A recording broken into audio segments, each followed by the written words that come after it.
নমস্কার বন্ধুরা, আমি সোমা বলছি। আশা করছি আপনারা সবাই ভালো আছেন। আমি করব সজনে পাতার ভর্তা।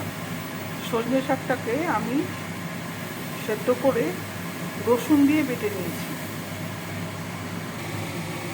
কড়াতে দিয়ে দিচ্ছি সর্ষের তেল, দিয়ে দিচ্ছি একটা শুকনো লঙ্কা আর কালো জিরে,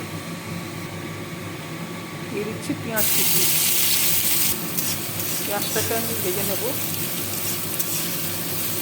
আপনারা যখন সজনে পাতাটা বাটবেন তখন ওর মধ্যে কাঁচা লঙ্কা দিতে পারেন, আমি কাঁচা লঙ্কা দিইনি। পেঁয়াজটা ভাজা হয়ে গেছে, এবার এই সজনে পাতার পেস্টটা দিয়ে দেবো।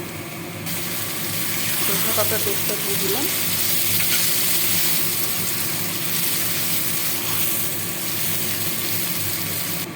পরিমাণ মতো লবণ, হলুদ,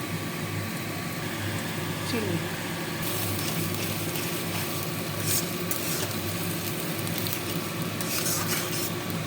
ভালো করে ভাজা ভাজা করবো।